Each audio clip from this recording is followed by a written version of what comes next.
Hello, ladies and gentlemen. Welcome to the latest edition of the World Report. I'm Scott Crowfoot. On today's report, HSBC Bank will start charging its depositors. ISIS takes Ramadi as Turkey's Erdogan vows to invade Jerusalem. A leaked list shows the Ferguson protesters were paid by a George Soros front group.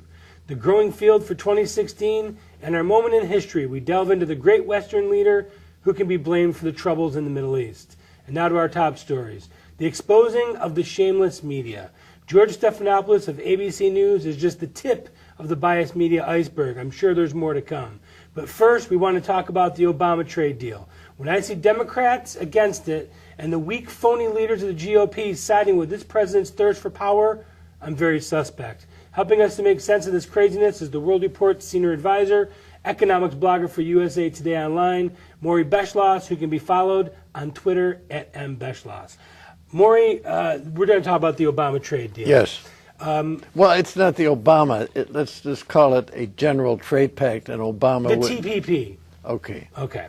I find it to be very suspect when you've got leaders of the Republican Party siding with the president and leaders of the Democrat Party fighting against it.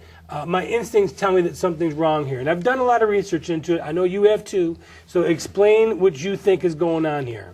The United States has always benefited by free trade. You know, when you go back to one of the things that caused the Depression is we closed our doors to imports, and other countries retaliated by closing their doors all over the world. Protectionism.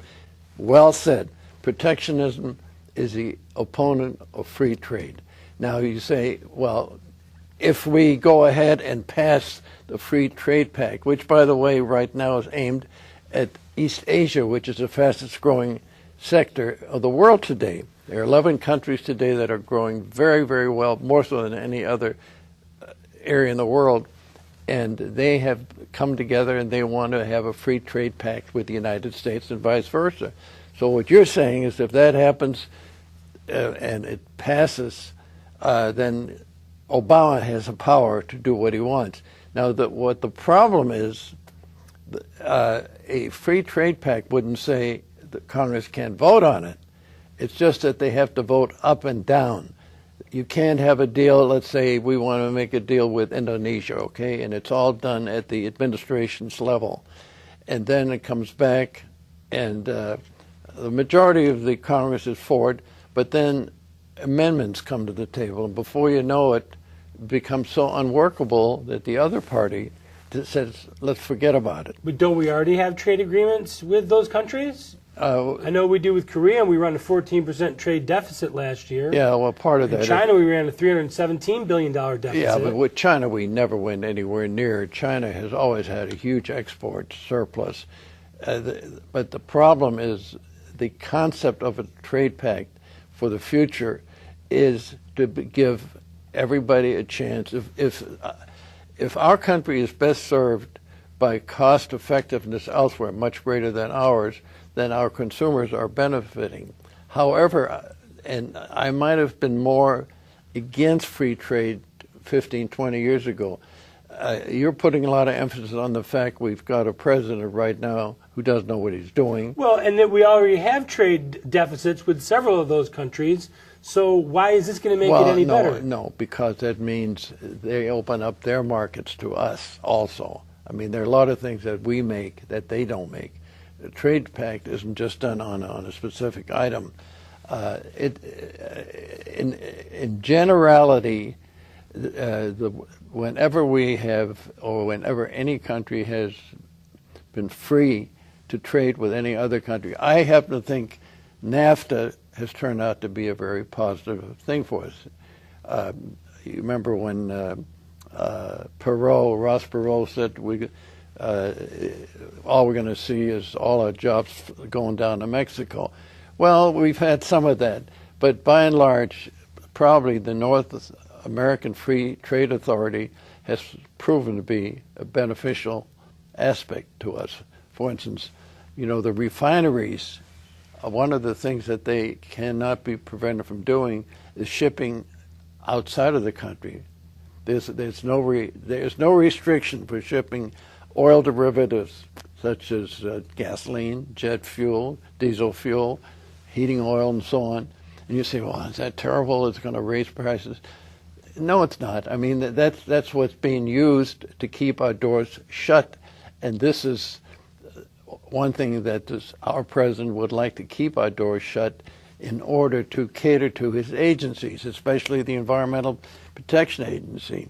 You know, the 140 refineries in this country today are more, if you put them together as a force in their revenues, what they generate and the way of tonnage and so on, it do more than the rest of the world combined.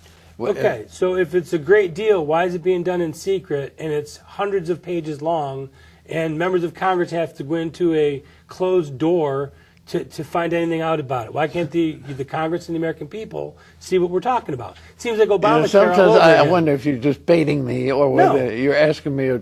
You know what the answer is. Washington politics is a dirty game. Okay, well, if it's such a great deal for us, it seems like it would be right out in the open. Why would they hide it? Because that's the way they do business in Washington today. It's the nature of the beast. It's like saying if a country's a dictatorship, why are they pouncing on their own people? That's just the way it is. The way our politics has been warped, perverted, and misdirected, really in the last 25, 30 years. The people that you mentioned, a man like Mitch McConnell, for instance, who is now the head of the Senate. But the point is, I agree with you in the sense he's more interested in his power and staying in Washington and getting things done. And he's very proud about them passing 14 deals that the president signed this year, much more than the last Congress. But that's beside the point. But it's post offices. It's the head of the Smithsonian. It has nothing to do with the border or the energy or the XL Keystone Pipeline. They're not passing anything worthwhile. No, but I understand that. What I'm saying is our whole basic attitude in politics today is go get elected, get reelected, and then if you don't get reelected, get a job with a lobbying firm. I know that's a generalization. No, it's true. Absolutely. That's the overhang of this whole problem. I happen to believe in free trade. I think this country grew up in free trade. I think we're more effective. Look at all. Now, let me ask you a question. How do we get out of it if it doesn't turn out to be a good deal? It's got to be passed by the Energy Department. It's got to be passed by all these committees, Congress, House of Representatives, the Senate. It's almost impossible to get out of once we get into it. There's always a way of getting out of anything when it's done from the government side. That's not the problem. The problem is to have an honest free trade agreement on both sides. I think if you said to me, can you trust the guys we're trading with? Probably not. But if you're taking the position, let's not get involved with any other country in free trade because they're out to shaft us, then we'll never get anywhere. I happen to think there are things happening in industry and business, especially with independent business and thinkers. Look at the communications media, how that has evolved in the last 25, 30 years. This is America. America's way ahead of any other country as far as our capability of coming up with innovative new ideas. I put my money on America and its ability to get the job done. You're doing the right thing. You're questioning things which you should. And by doing so, you're putting up the negatives and saying, be careful. Let me just jump in and give you another one, because you just brought up the innovation of America. How about the intellectual property that China steals from us? It's got to be billions of dollars. Well, but you see, we have a watchdog by the name of Scott Crowfoot who is keeping an eye on those things. Who has no power to do anything about it. No, you have the power of communication to have people listen to you and respect what you say. Let's get on to the top story, which is the recent allegations or admissions by George Stephanopoulos and his connections to the Clinton Foundation. He's not a journalist. He never was a journalist. No. He was put there because he was given close ties. He was in the war room with the Clintons all through the first presidency. How could anybody even respect listening to this man give objective broadcast news? I think he was brought in there because ABC ABC decided it would To be buy good- access. well, you just answered your question beautifully. They're buying access, exactly. And NBC There- hired Chelsea there's- Clinton, who has no reason to be in the news department of anywhere, for $600,000. Nice girl, but that's Yeah. about the size of it. But Disney, which is a parent of ABC, felt they had access, and it's all politics. Now maybe that's where he should be, head of the Mickey Mouse Club Well, for Disney. That's well, about suits it. I think the man is, you see both NBC and ABC having the top people pervert our system. It shows you where the media came from and where it's headed. And they just signed him to a $105 million deal over 7 years. And interesting, his contract runs through the end of what would be the first term of a Hillary Clinton presidency. The guy's a fool with $75,000, which is peanuts to the Clintons. Right. We shouldn't say they steal more. That's not a nice word to They say. spend more on a lunch, probably. They do a pretty good job. Paying $500,000 for 2 hours of Bill Clinton is a lot of money. We'll return with our economic and energy update.